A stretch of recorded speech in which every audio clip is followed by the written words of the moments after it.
boom, boom, boom.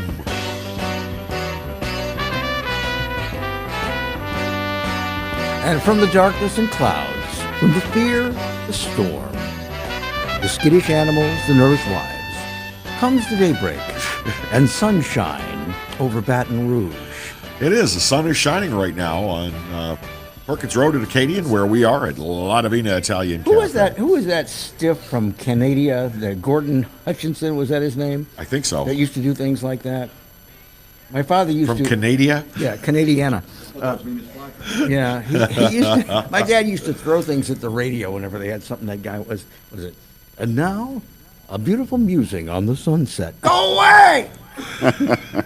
Welcome into the Exiles podcast on this. What the hell day is this? This is Wednesday. This is Wednesday. Isn't it weird like that? As the weekdays kind of blur together. I think all the strangeness of the past has blurred time of day, day of week of month. I mean, before month of year. I was pulling out Christmas decorations yesterday. I didn't know what. Where are we in this mess? Some of the latest news, COVID-19, of course, if you saw the governor's press conference on Monday, phase 3 is going to wait another 28 days. In other words, the beatings will continue until the morale improves.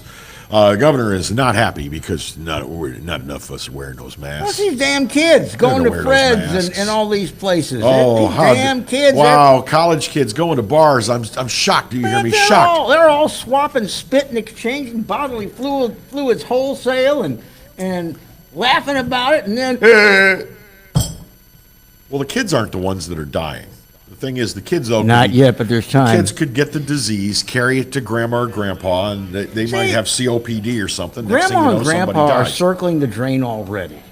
Bill, it's true. This is a serious topic. These nursing homes, they function as God's waiting room. We all know it. Why can't we just tell the truth? You know? Wow. That's why no doctors want to practice geriatric medicine. They don't get paid from the time they see them to the time they leave. Hey, forgot to write the check. I want the kids to suffer.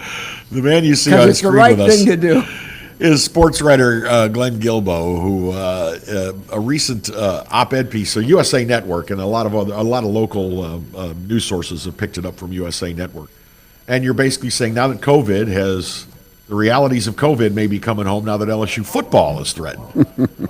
Here's my first question for. By the way, Glenn, thanks for getting up and coming and having some coffee with us. There's a lot of different stuff flying around about how many players have it or how many players are simply quarantined because of contact. Do you know the numbers? No. I just know 30 quarantined. I'm guessing probably about 20 probably have it, but I'm not sure. But that's a big number. 30 is the number that's been exposed to it. Either somebody tested for it, or they know someone who did, or was with someone who did at Fred's, as we said, or one of the other Tigerland bars. So that's a lot. Men that are in prime shape. They get regular physician attention as members of these teams, and it's not just collegiate football. I mean, the damn NHL team in Tampa had to shut down because, almost their entire squad and half their staff tested positive. You got Major League Baseball teams. What are they doing in these locker rooms? Is it what we've always heard?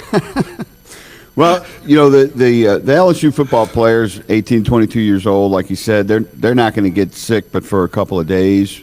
But the fact is that they can spread it. If they go to the Walmart, or if grandma and grandpa aren't circling the drain. I've never heard that one. And if you're getting your Christmas presents out, maybe you need to be in God's waiting room too, pal. Yeah.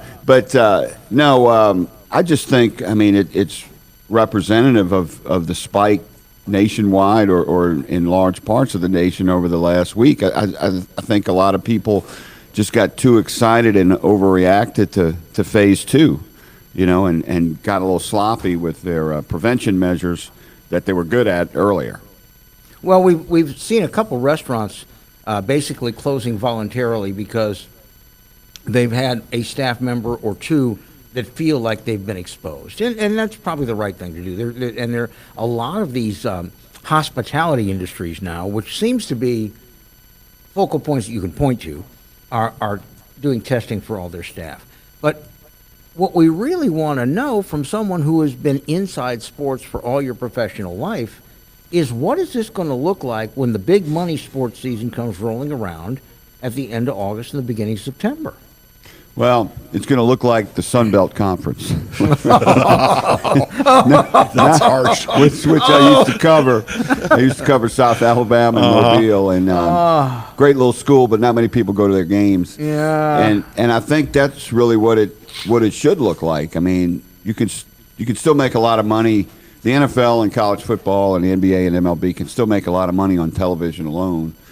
So, and the athletes are healthy for the most part, you know, and I think they can play, but, you know, you don't want to have – I don't think it would be wise to have more than just a handful of people in Tiger Stadium for the games. I mean, to have 80,000 at Tiger Stadium in close quarters, that's not a good idea. How do you do that? Do you just limit ticket sales? Do you? I mean, who gets preferential treatment? Do the season ticket holders get to come in first? Well, I don't know how you do that, but I think you know, I guess Tiger Stadium's a big stadium, so you could spread a lot of people around and have maybe 20,000. So it would look like an LSU spring game, but just spread out.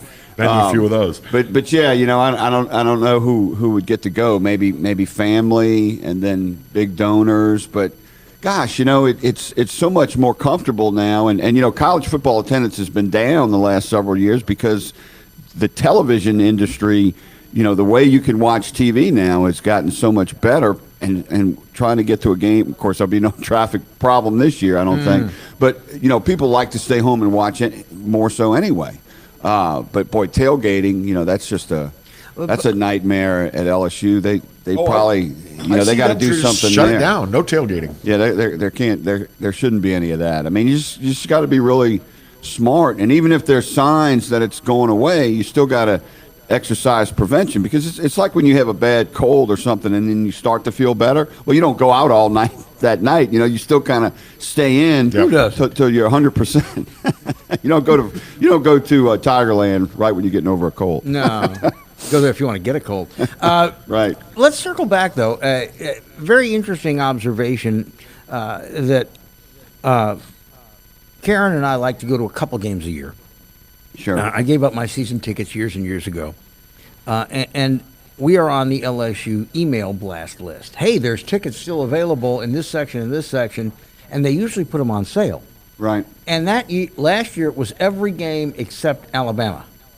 There were tickets available. And we look around and we see, you know, 57-inch HD TVs hanging off the side of RVs and 30 people in chairs. So since every LSU game, even if they're playing East Overshoe University, is televised somewhere. Right. And so the people say, I don't need to go to the stadium. I got everything I want here. Exactly. Yeah, and I think I I wouldn't go to a game this year if I was a fan. I mean, really. It's just too many people at a football game and too many chances, you know. It's just too risky, I think. Well, I mean, the teams, if they're factoring risk reward, I think the teams themselves are saying, okay, we can play an opener against a cupcake, you know, on August 31st. But they still have to be exposed to people other than their teammates who may have been quarantined and all that. They're exposed to coaches whose families are out in the public and things like that, and the coaches come in, they're exposed to certain boosters that they give tours of the locker room before and all this type of thing. And then next week when they're playing somebody good, you got 8 guys that say, Coach, I don't feel so well. And you take their temperature. Right. So, I mean, this is a big ball of twine, but the big thing is you have a lot of people who the most important thing in their life is paying that gigantic TAF fee to get their season tickets. And they like the people they sit next to, and they socialize. They want to continue to sit next to them. How are you going to tell those people you can't use your tickets this year? Well, oh, by the way, but we still want the money. You know, they just got to deal with it, man. I mean, you know, Americans are so used to so many conveniences and freedoms and doing what they want to do when they want to do it, and that's the big problem now. I think, talk about the babyification of America. I mean, people, they're not used to being told what to do in this kind of situation. A hurricane's usually about a weekend. You can change your routine. This is a change routine for months, and some people just can't handle it, and they're rebelling by not wearing a mask. Well, you also... But you bring up a good point, though.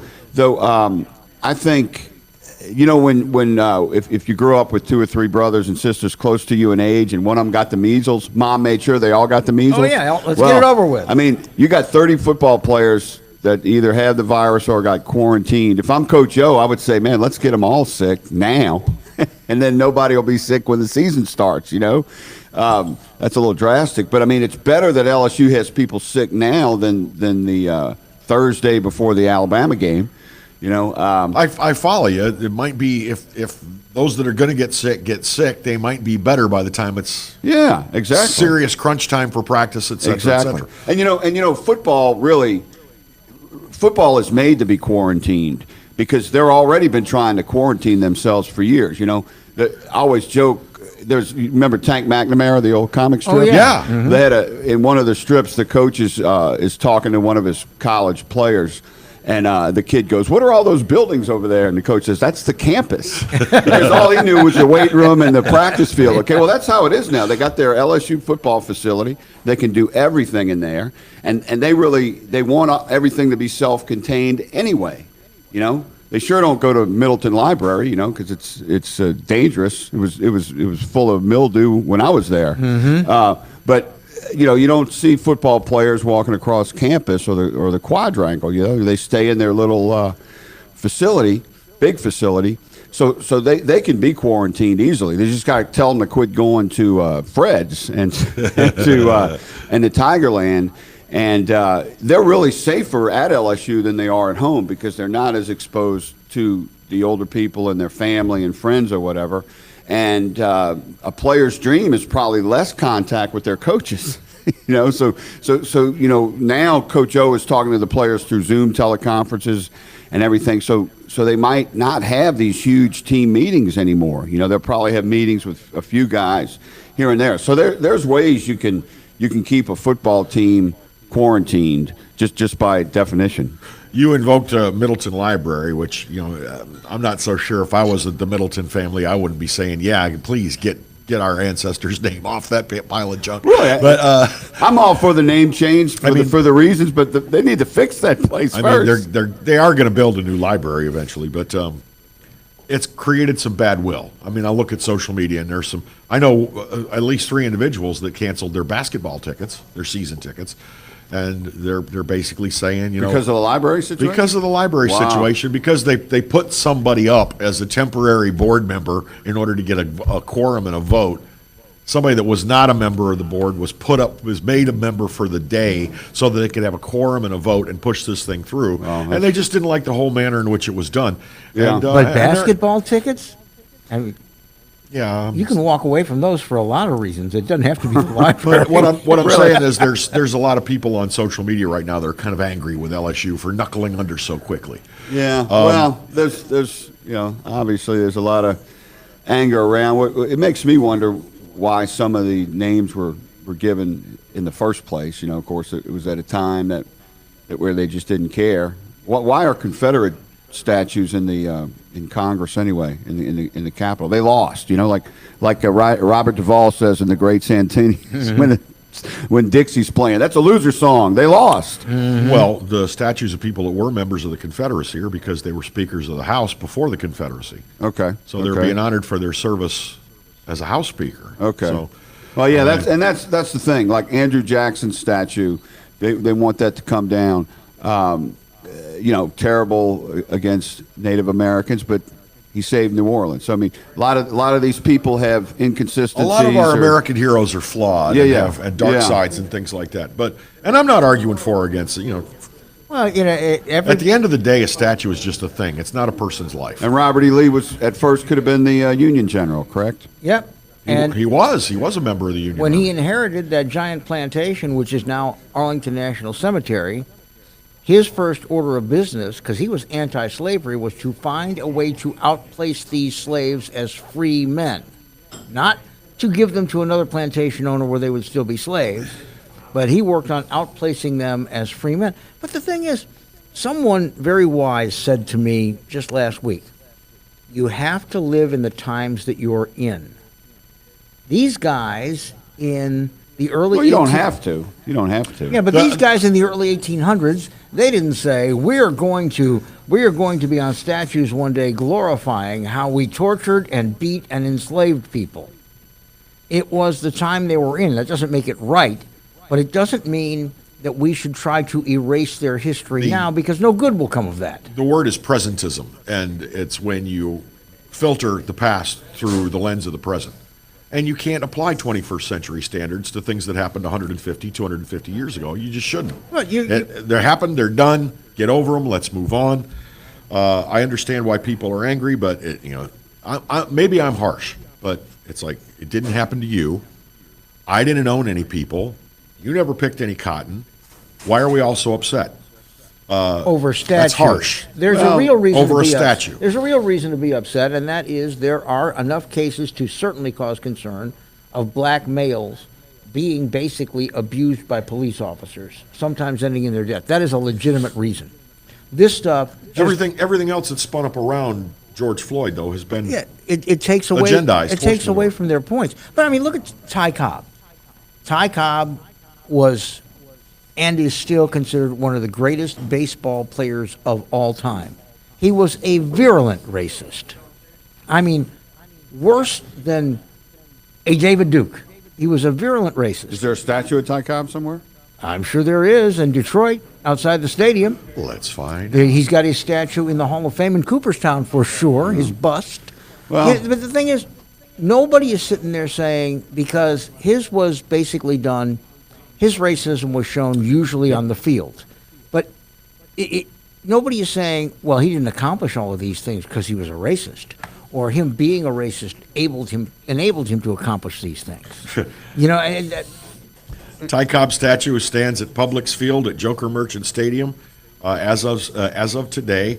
It was a gift from Ted Williams and the Ted Williams Museum at Tropicana. Another notorious racist. Teddy Boy was a racist too. Well, three white guys here can only discuss this so far. I understand. Because there's so many things that we just don't know or have lived through because we're white. Right. I've got probably 15 speeding tickets since I've been driving. Paid none of them, right? Never once asked to get out of the car. Blacks are commonly asked to get out of the car for simple traffic offenses. See, I still am, but I mean, in my younger days, I was quite the long hair and the hippie freak. So Okay. Yeah. Okay, you did. yeah, Okay. I got visually profiled by But police officers. we can buy a house in any neighborhood we want. That's not always true of blacks. All these are very good points, but what does taking down a 150-year-old statue that is meant to be a piece of art or architecture have to do with any of that? They have more reasons to be upset about things historically than white people do in America. White people in America have always been number one. They don't have as many issues other than aggravation with what blacks are talking He's about. right about that. Well, I get that. And as much, I bet you there's not a lot of white people. If you asked them, could you, if you had the opportunity to be black tomorrow, would you take it? Most white people probably wouldn't take it. No. It's just like if you asked, it doesn't matter, any race, would you prefer to be gay tomorrow? And Well, say, I think what? in the 1950s, if you asked some blacks if they prefer to be white in They'd the say morning, yes. they might say yes. Mm-hmm. And then Yeah. they could live a lot easier. Mm-hmm.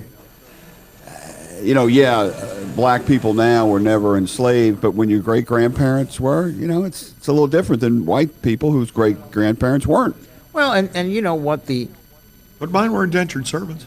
Okay, well, that's easier. But through It's not easy, Little but it's bit. easier. Yeah, easier. through time, it's easy to add additional indignation each time the story is told, and I will give you a good example of that, and that is my paternal grandfather, who died at the age of 30 in the city of Chicago, one of the greatest medical complexes at that time in the world, of appendicitis. Now, he emigrated to the United States from Italy. He was a trained engineer. He didn't speak English very well, so they thought he was a train engineer. So they put him to work, because when they let you in, here's where you're going to go, here's where you're going to go to work. You want to talk about, Americans would recoil at this now. But he was working for the Chicago Northwestern Railroad. He felt a very bad pain in his right side. He continued to work. It got worse. And finally, he kind of collapsed a little bit. Not went unconscious, but rubber knees, couldn't get up.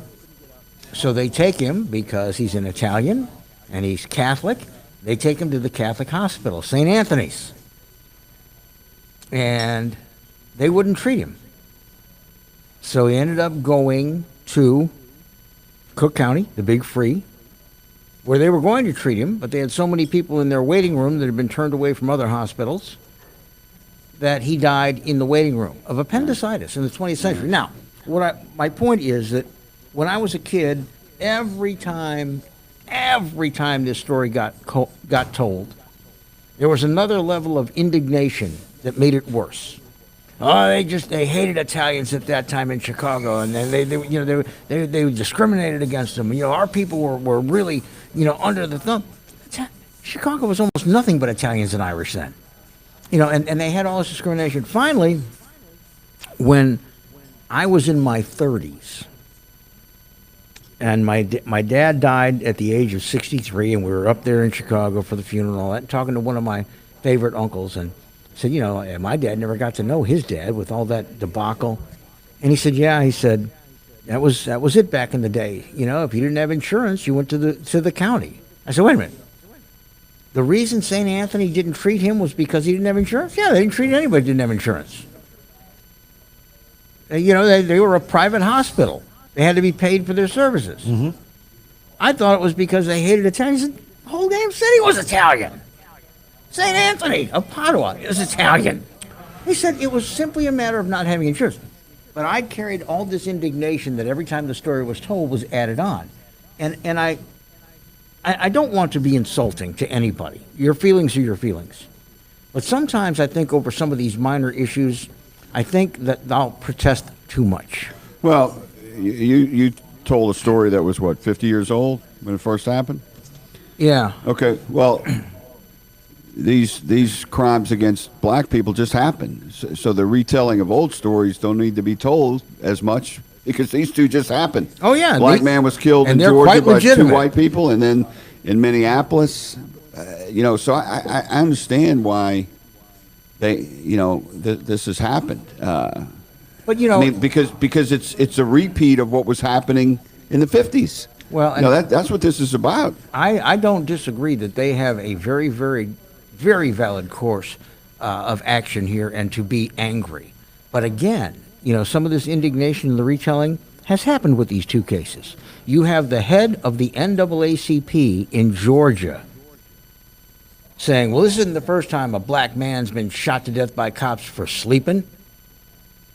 He looked pretty awake when he was running away from those cops, but he said that deliberately to inflame people. And then you had this lawyer for hire every time there's a black victim in Minneapolis, Ben Crump, who's sitting there saying, first-degree murder, that he should be charged. And if he graduated from law school, which he says he did, and he passed the bar, he knows good and damn well that a first-degree murder charge would never be supported by those circumstances, as horrible as they are. But he wants to inflame people by saying that. So then, overcompensation, yeah. When they charge the guy with the proper charge, which is murder in the third degree, everybody can be all upset and saying, why aren't you charging him with first-degree murder? Well, blacks stick together more than whites because they're more persecuted, and they have a history of it, and they get upset, justifiably so. But this wouldn't have happened if cops were better. Well, sure. A good cop is like a military hero to me. Mm-hmm. A bad cop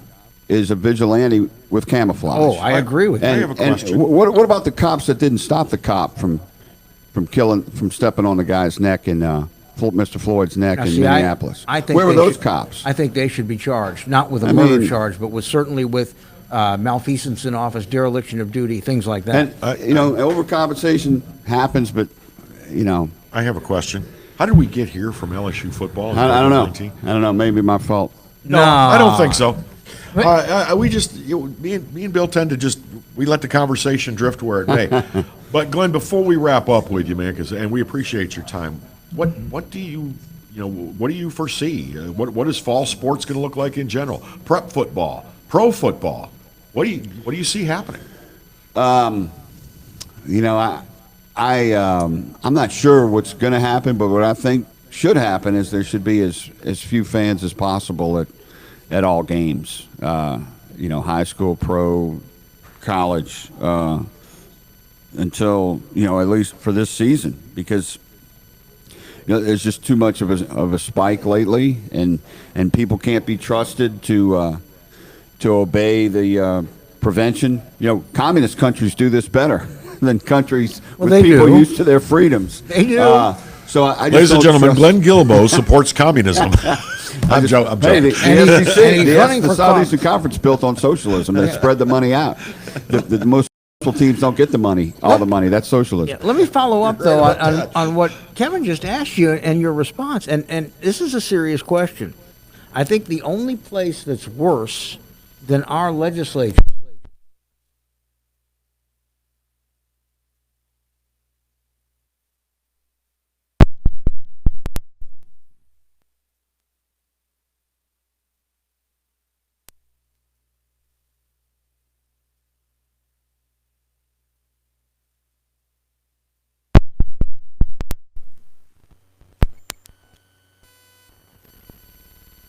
doesn't, and everybody is still happy. Yes. How do you think that's going to happen?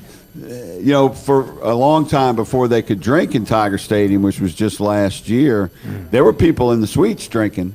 Oh, Okay, yeah. so the people in the suites if they want to go to the game, they're probably going to be able to go to the game.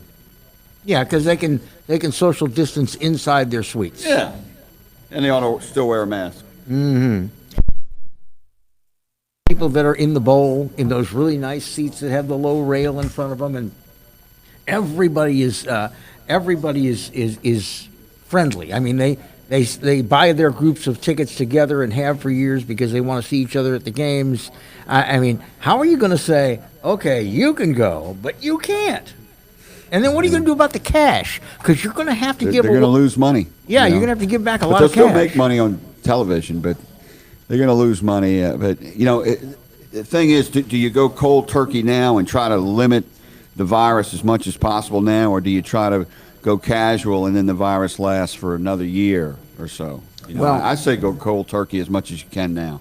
I think that I think they're going to wait as long as they can before they make that kind of a decision.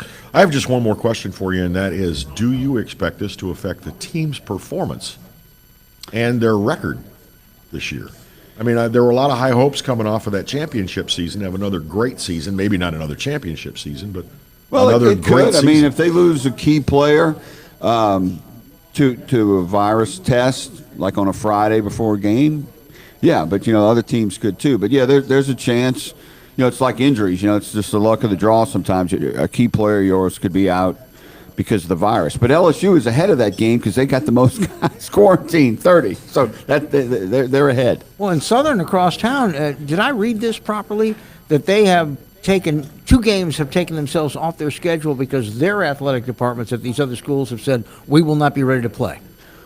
Right, and there's some discussion of the Bayou Classic not wanting to have that game. So, I mean, not having it at all. I heard there was talk of moving it from New They're Orleans. talking of moving it, right? But it's going to be a strange season. I mean, I think there should be a very limited number of fans at all the games. That's how I see it. Yeah, Latoya Cantrell has already said the Bayou Classic will not play. Right. Now, I don't know if she can actually decree that or Now, not. the Superdome is saying we're certainly going to offer them the Bayou Classic if they want to play. Yeah. Yeah, I mean, and that game has been struggling for a lot of years. They've been trying to breathe new life into it, and a big part of This that is not game. the year to do it. Yeah, the big part of that game is everybody gets to go to New Orleans for the weekend. Right. So this is going to be the year that sports got toned down. Yeah, I mean, it's kind of an asterisk season already before we've started it. Thank goodness it didn't happen last year. Could you imagine if the season would have had to end last November with LSU's perfect season going on? Thank goodness they got that season in January 13th because within a month or so, virus was upon us. Yeah. Well, Glenn, we thank you so much. And by the way, if you enjoyed the conversation with Glenn this morning, tune into our TV show tomorrow, because Glenn is going to rejoin us on Exiles TV on Pelican Broadcasting. He's getting a twofer. Glenn Gilbeau, sports writer, been around a long time, knows his stuff. Thank you for being with us this morning, Glenn. We're going to take our break here, and then we will be back with more. I know, by the way, that the sound went away. Our power winked out for a minute. Power winked out for a second, folks, and that's been happening all over town. So we'll be back in just a minute.